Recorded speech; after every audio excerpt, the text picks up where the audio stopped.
dengan umat Nabi Muhammad. Karena ketika aku berbuat satu kesalahan, kata Nabi Adam, maka Allah pisahkan aku dengan keluarga dan istriku. Sementara umat Nabi Muhammad, ia banyak berbuat salah dan dosa, tapi Allah tidak pisahkan ia dengan keluarga-keluarganya. Bahkan juga disebutkan kapan taubatnya Nabi Adam baru diterima, tak kala beliau bermohon menggunakan namanya Muhammad sallallahu alaihi wasallam. Maka bertanyalah Allah di kala itu, dari mana engkau mengetahui Muhammad itu, wahai Adam? Maka menjawablah Adam, tak kala aku melihat ada tulisan di tiang-tiang arash, maka tertulislah kalimat la ilaha illallah Muhammadar Rasulullah. Maka aku berpendapat, wahai Allah, tidak mungkin engkau sandingkan nama makhluk dengan namamu, kalau bukan ia adalah orang yang paling mulia. Maka menjawablah Allah di kala itu, ia adalah kekasihku Muhammad, dan kalau bukan karena Muhammad, tidak aku ciptakan dunia dan seisinya, kata Allah. Maka kenapa kita ada? Karena kemuliaan Rasul sallallahu alaihi wasallam. Maka banyak berselawat kepada beliau. Mudah-mudahan kita dipertemukan dengan Rasul sallallahu alaihi wasallam. Bapak dan Ibu yang dimuliakan oleh Allah Subhanahu wa taala, pada malam hari ini kita akan melihat satu pembahasan, yaitu terkait dengan bagaimana adab kita kepada Allah, terutama tak kala kita ingin menunaikan ibadah salat, dan apa adab-adab ketika menunaikan ibadah salat itu sendiri. Maka hal inilah disebutkan kemudian oleh Imam Al-Ghazali di dalam kitabnya Bidayatul Hidayah. Beliau mengatakan, adabul isti'dadu lisairis salah. Ada adab-adab bagaimana mengerjakan atau sebelum engkau mengerjakan sekalian dari salat, kata beliau. Artinya sebelum kita salat pun ada adab yang terpenting.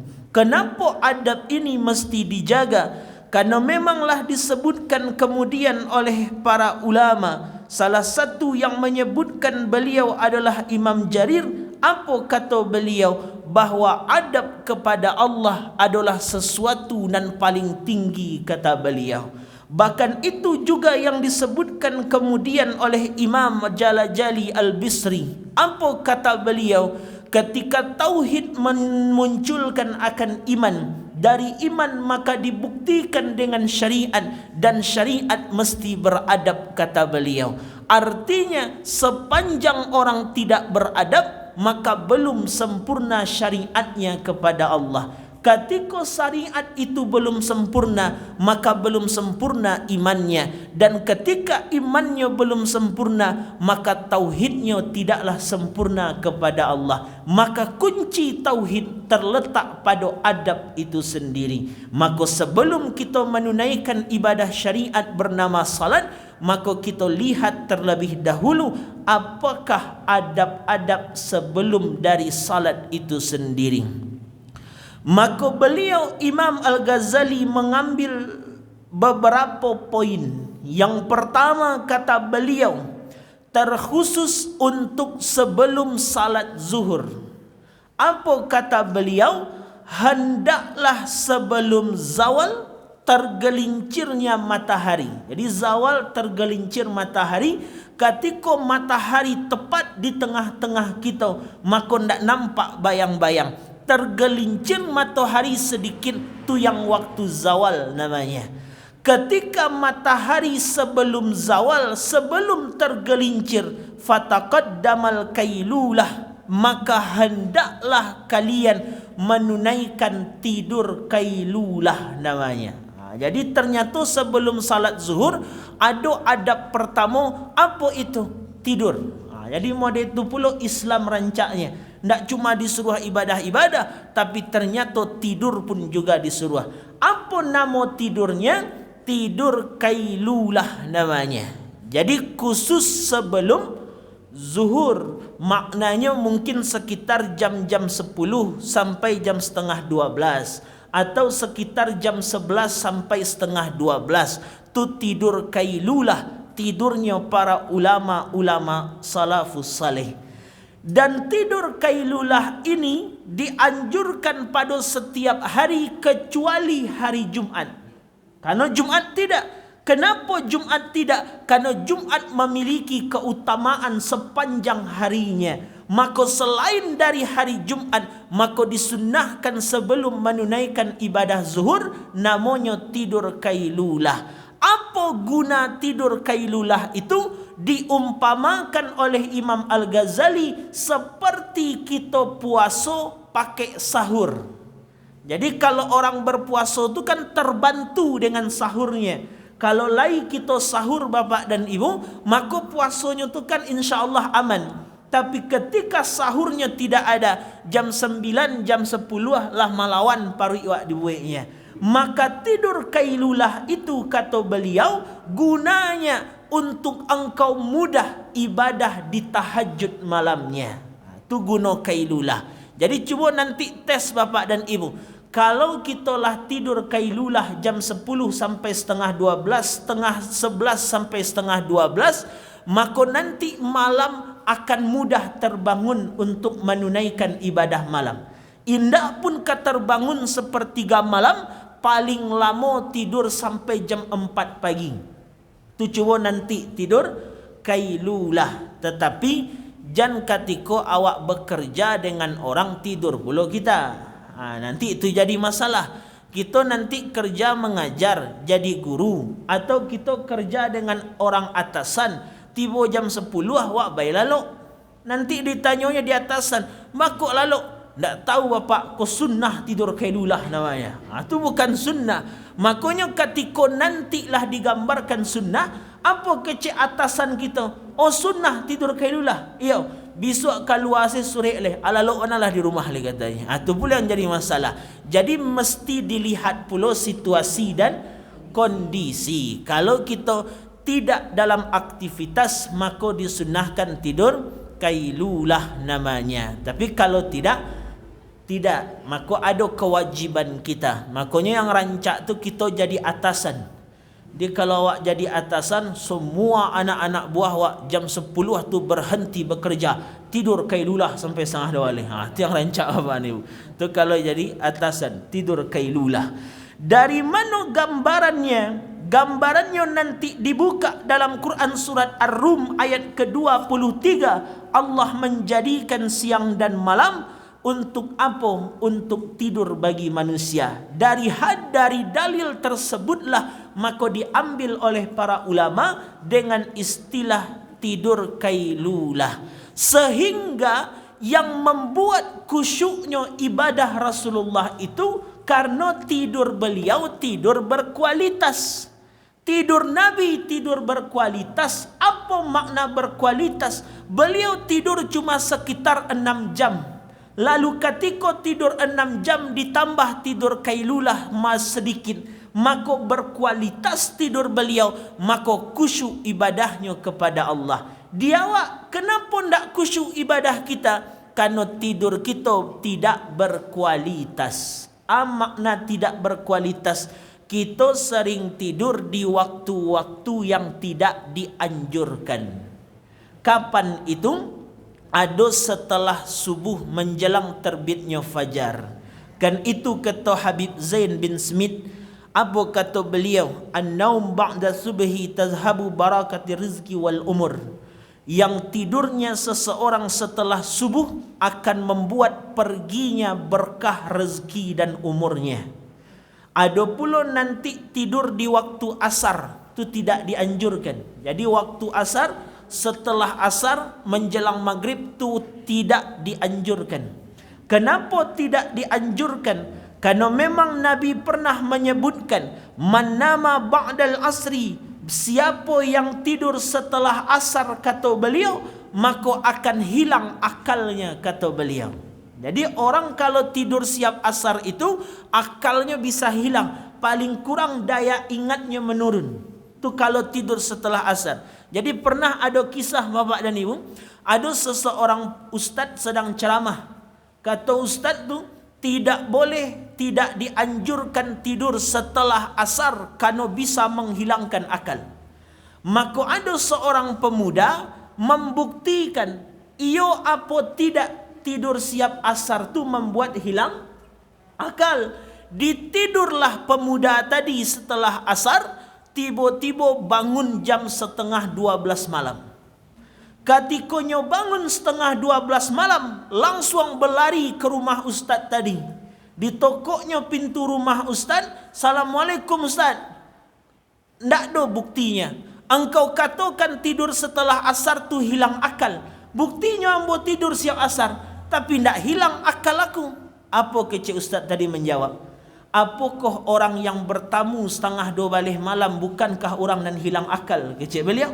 Maka disitulah sadar beliau, oh iyo hilang akal awak dia buatnya. Itu kalau tidur setelah asar. Ada pula kemudian tidur sebelum isya.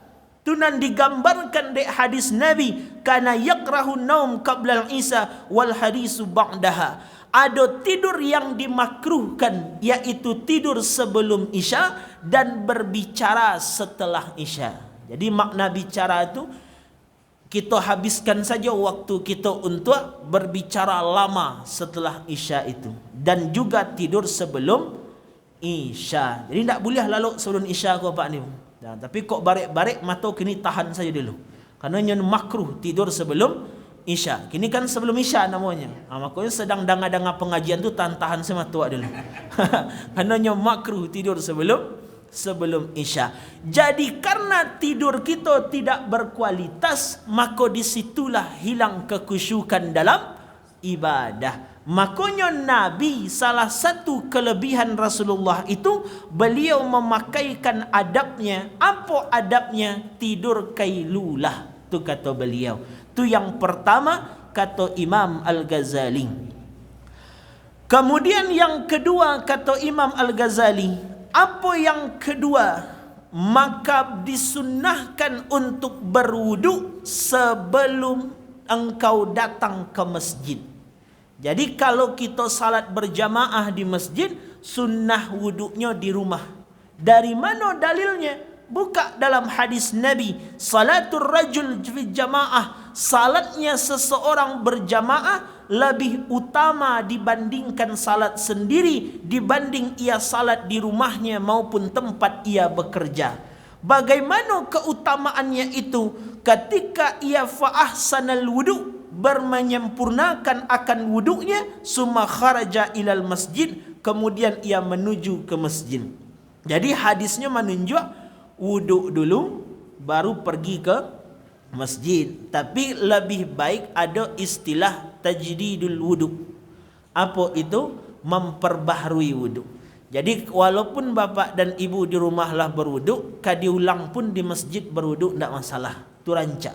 Kenapa dengan demikian? Karena Nabi lah mengatakan dalam hadisnya, inna ummati yad'una yaumal qiyamah. Sesungguhnya umat-umatku akan datang pada hari kiamat dengan tanda gurra.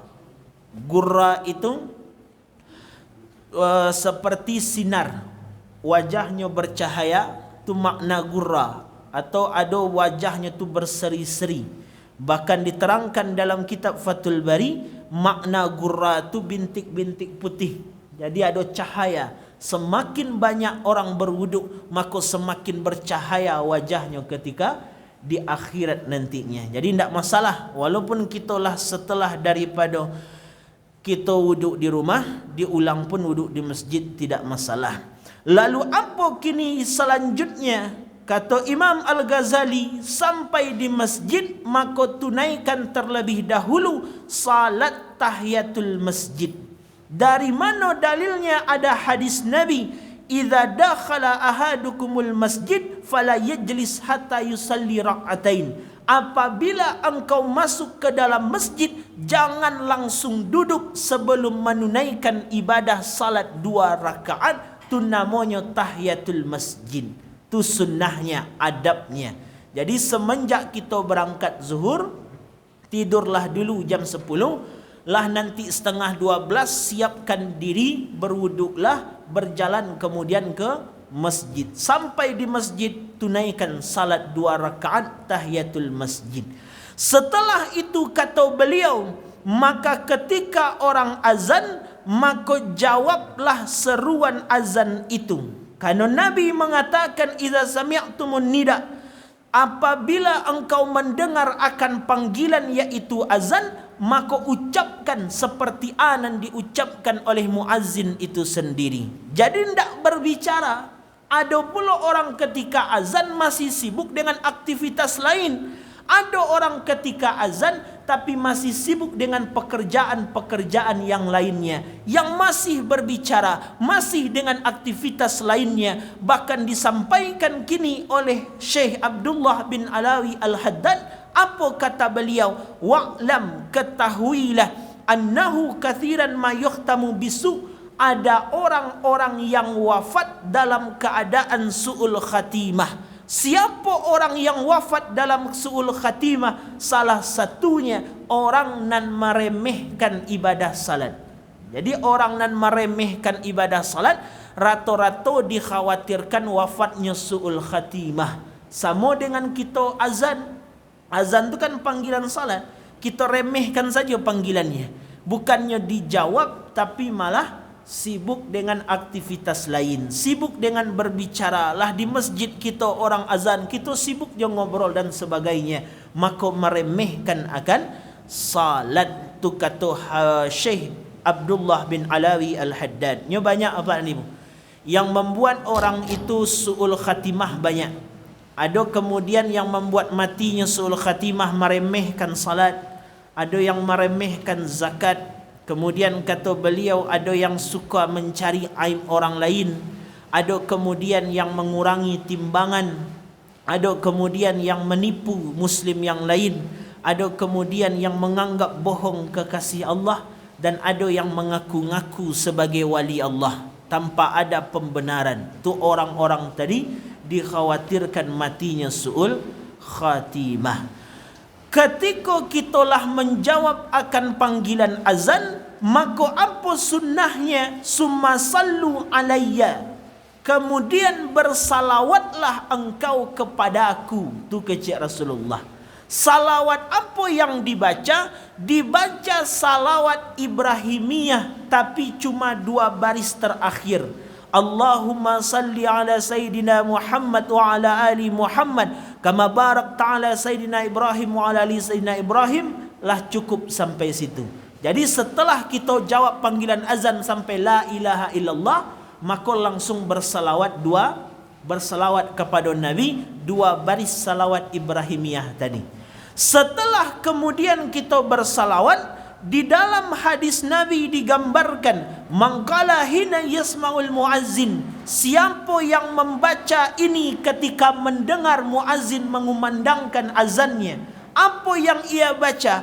Wa ana ashhadu an la ilaha illallah wahdahu la syarikalah wa anna Muhammadan abduhu wa rasuluh, raditu billahi rabba wa bi Muhammadin rasula wa bil islami dina, ghufira lahu min dzambi, maka diampunkan dosanya oleh Allah. Jadi itu aturannya. Selesai kita jawab azan, maka langsung bersalawat. Setelah bersalawat, baca yang tadi, wa ana asyhadu an la ilaha illallah wahdahu la syarikalah wa anna Muhammadan abduhu wa rasuluh. Kemudian raditu billahi rabba wa bi Muhammadin rasula wa bil islami dina. Tu dibaca. Jadi apa manfaatnya? Diampunkan dosamu, kata Rasulullah. Setelah daripada itu baru berwasilah, atunan doa setelah azan, Allahumma rabba hadhihi da'wati tammah. Jadi itu aturannya, adab-adabnya. Jadi siap dengar azan, la ilaha illallah, langsung salawat. Setelah salawat, kemudian baca asyhadu an la ilaha illallah wahdahu la syarikalah wa anna Muhammadan abduhu wa rasuluh, raditu billahi rabba wa bi Muhammadin rasula wa bil islami dina. Sudah tu baru dibaca doa setelah azan Allahumma rabb hadhi da'wati tammah sampai selesai. Tu wasilah namanya. Lalu setelah daripada itu, apa yang bisa kami lakukan setelah kita tunaikan salat? Masih ada waktu menjelang qamat dikumandangkan, maka isi dengan doa. Karena Nabi menyebut dalam hadisnya, la yuraddu du'a bainal adzan wal iqamah, tidaklah ditolak doa manusia di antara azan dan iqamah. Jadi yang diperbanyak antara azan dan iqamah itu adalah doa. Tu adab-adabnya. Jadi setelah kita jawab itu azan, lalu apa yang ditunaikan? Maka tunaikan salat 2 rakaat nan rawatib. Jadi kalau bisa Bapak dan Ibu, di dalam hadis Nabi kan digambarkan, siapa yang salat menjaga 12 rakaat salat rawatibnya, maka dibangunkan rumah di dalam surga, kecik Rasulullah. Jadi kalau bisa kejar salat-salat yang rawatib tadi. Itu adab-adab sebelum menunaikan ibadah salat. Lalu ketika salat berjamaah hendak ditunaikan, maka apa yang harus dilakukan? Itu penting. Kenapa ini penting? Karena memang kita mengetahui di dalam hadis-hadis Nabi, apa kata Rasulullah, salatul jamaah afdalu min salatil fazi bi 27 darajah. Salat berjamaah itu lebih utama dibandingkan salat sendiri, 27 derajat keutamaan. Bahkan dalam riwayat Imam Muslim, salatu ma'al imam, salatnya seseorang bersama dengan imam lebih utama dibandingkan 25 kali salat sendirian. Sekali berjamaah bandingannya 25 kali salat sendirian. Tapi keutamaan ibadah berjamaah itu tidak pula didapat kalau tidak pakai adab. Tadi sebelum salat kanlah ada adabnya Bapak Ibu. Ketika hendak menunaikan ibadah salat berjamaah, maka apa yang harus dilakukan? Maka yang pertama, hendaklah imam untuk melurus dan rapatkan safnya. Jadi itu nan diajarkan. Manga imam Bapak dan Ibu menyuruh melurus dan merapatkan saf. Tapi bagaimana? Karena memang kan penting melurus dan merapatkan saf. Dalam beberapa hadis kan digambarkan, Nabi itu ada yang membaca dalam hadis riwayat Anas bin Malik, surah aqimu sufufakum wa tarasu, lurus dan rapatkan saf kalian, kata Rasulullah. Ada pula kemudian dalam hadis yang lain Nabi mengatakan, sufufakum fa inna taswiyatas saf min tamamis salah, lurus dan rapatkan karena bahagian dari kesempurnaan ibadah salat. Ada pula kadang Nabi menyebut, istaw wa la takhtalifu fa takhtalifal qulubukum, maka luruskan dan jangan berselisih karena dapat berselisihnya hati, kecik Rasulullah.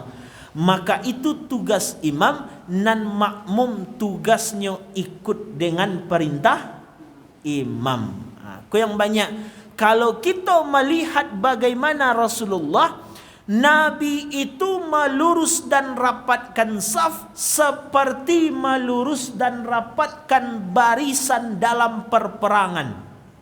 Model itu beliau menghadap beliau ke belakang, beliau mengatur baris perang. Model itu beliau mengatur saat salat, saf rapat dan lurus.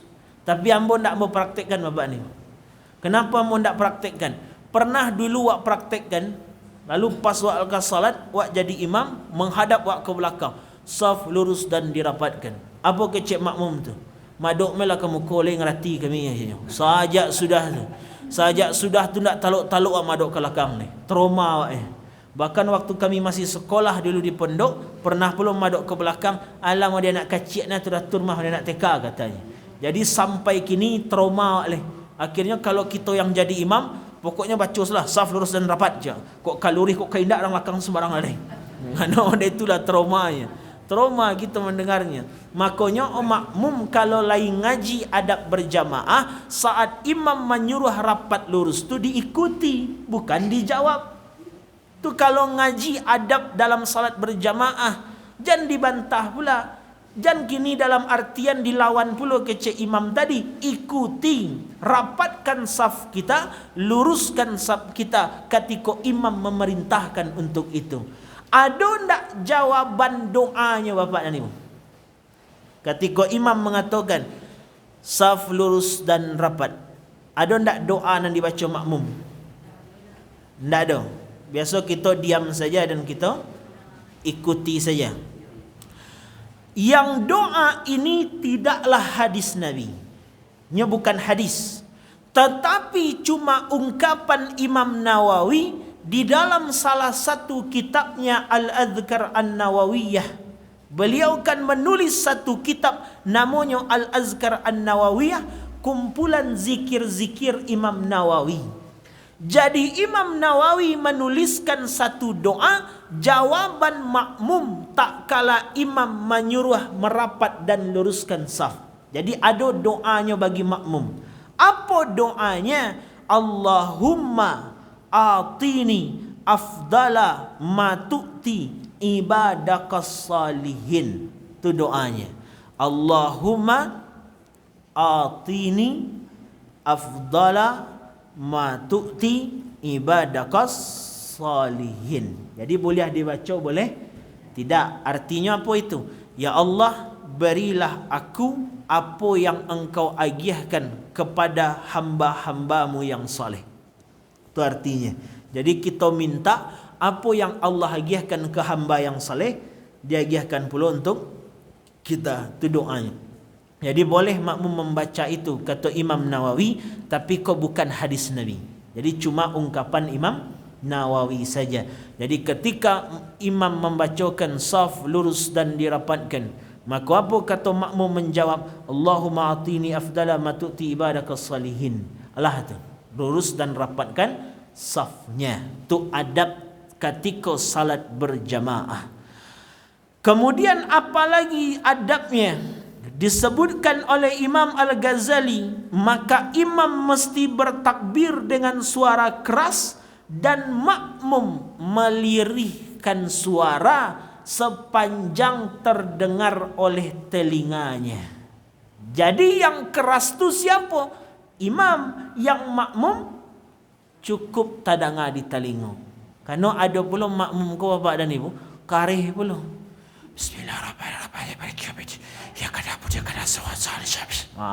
Ada pula makmum macam tu. Lah di belakang tadanga sampai ke muka suaranya. Dia macam tu. Ada pula macam itu.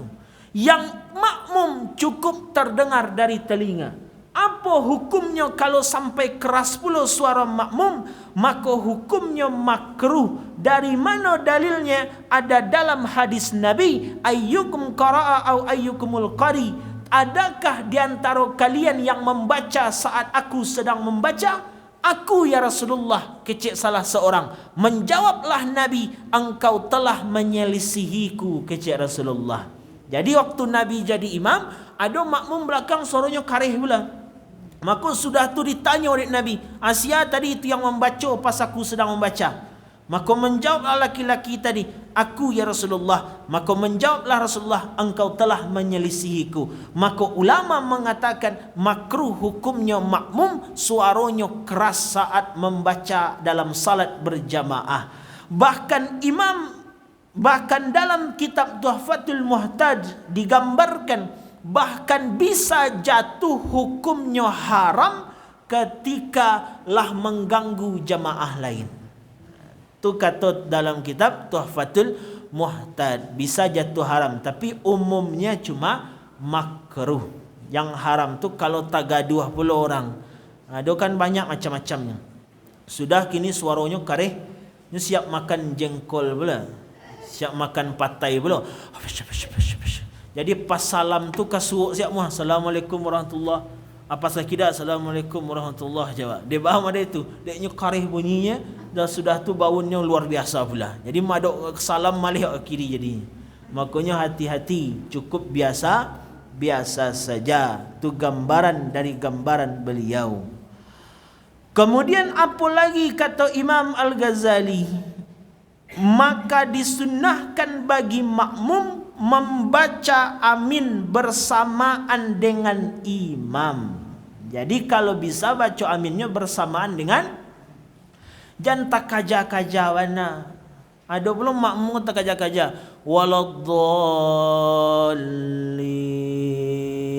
Imam tu kamu ambil angok orang pak ni. Makmum lah gagih sekali. Amin katanya. Jadi angok-angok imam tu jadinya. Waladdallin. Amin sasa angok. Biarkan sejenak agih waktu. Karena ada tempat-tempat yang diagih luang sejenak. Yang pertama waktu luang sejenak tu tak kalau setelah bertakbir menjelang Al-Fatihah dibaca. Karena disunnahkan membaca iftitah dan ta'awuz, baca a'udzubillah. Kemudian ada pula sejenaknya kapan? Antara waladdallin dengan amin. Tu ada sejenak tenangnya. Dan ada pula sejenak diamnya kapan? Ketika setelah membaca Al-Fatihah menjelang membaca ayat pendek. Dan ada pula sunnah selanjutnya dari setelah membaca ayat pendek menjelang ruku ditunaikan. Makanya siat waladdallin itu biarkan imam ambil angok step dulu, baru nanti bersamaan kita membaca aminnya. Kenapa dengan demikian? Ketika amin itulah dibaca bersamaan, maka engkau bersamaan pula aminmu dengan aminnya para malaikat. Kalaulah sama amin engkau dengan amin para malaikat, apa yang didapatkan? Ghufira lahu ma taqaddama min dzambi, maka dosamu yang lalu diampuni oleh Allah Subhanahu wa taala. Jadi jangan terlalu bergegas-gegas. Dan yang lebih fatal, apa yang lebih fatal? Ketika gerakan makmum melebihi atau dahulu dari gerakan imam. Itu yang bahaya. Jadi cukup sajalah kita membaca itu lah Allahu Akbar. Lah bar kecil imam baru kita bergerak. Sami Allahu liman hamidah. Lah hamidah kecilnya baru kita bergerak. Jangan bergegas-gegas. Kadang ada makmumku yang panggagih barunya mendengar Allah langsungnya kaja. Andai terdahulu geraknya dibanding gerak imam, maka batal salat makmum tadi. Makanya inilah beberapa adab yang digambarkan oleh Imam Al-Ghazali ketika hendak menunaikan ibadah salat. Kenapa begitu dahsyatnya adab tadi? Ketika adab tadi ditunaikan, kerana kita beradab kepada Allah dan lebih utama. Bahkan Imam Abu Ali Ad-Dakak pernah mengatakan, aku pernah melihat seseorang, ia hanya sibuk dengan hidungnya. Dia ada orang salat sibuk saja. Kan banyak macam buat semayang tu apa? Ada orang kos salat tapi cuma sibuk dengan jerawiknya lah dipacahnya. Ada pula orang kos sibuk dengan kinsaruang si taruh. Santak-santak kinsaruang. Santak kinsaruang. Ada pula orang kos sibuk dengan ketika duduk tahiyat. Datuk gatuknya jarinya. Dia tu. Ada itu. Maka apa kata beliau? Disitulah letak kenanya adabmu kepada Allah. Jadi model itu saja kanai adab kita kepada Allah. Tu kata beliau, sehingga maka jaga-jagalah adabmu kepada Allah Subhanahu wa taala, terutama ketika engkau ingin menunaikan ibadah salat itu sendiri. Maka jaga adabnya. Ketika adab itulah dijaga, barulah kemudian keutamaan dari salat itu baru kita dapatkan. Karena memang kan keutamaan salat tu dalam Quran banyak. Ada nanti di Quran surat ke-20 ayat 14, aqimis salah lidzikri, orang yang salat akan ingat kepadaku. Ketika ia ingat kepadaku, udhkuruni adzkurukum, maka aku juga akan ingat kepadanya.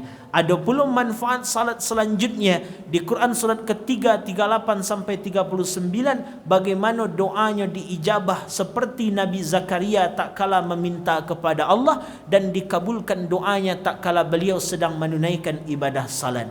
Ada pula manfaat selanjutnya di Quran surat ke-29 ayat 45, inna salata tanha anil fakhsya'i wal mungkar bahawa salat itu akan mampu merubah akhlak seseorang jadi lebih baik.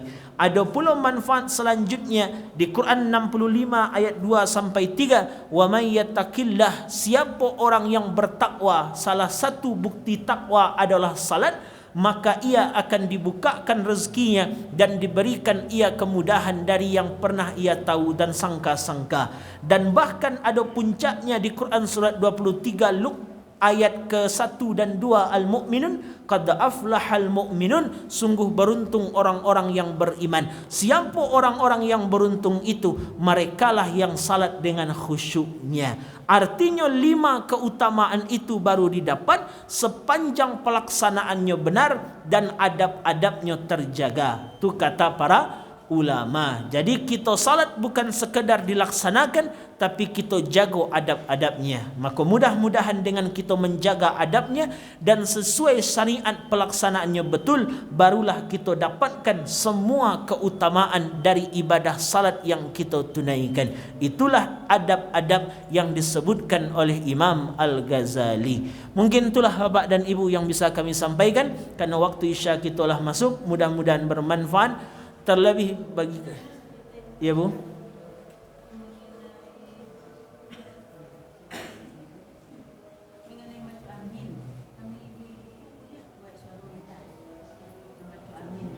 kalau perempuan tak lambil-lambil saja, jangan tahu.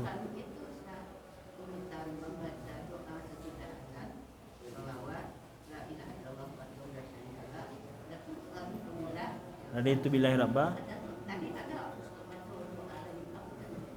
raditu billahi rabba wa bil islami dina wa bi Muhammadin. Itu baru doa siap azan itu. Allahumma rabbi wa bi tamah tu. 3 itu. Pak Ibu. Tutik tali buaya. Tutik santali buaya.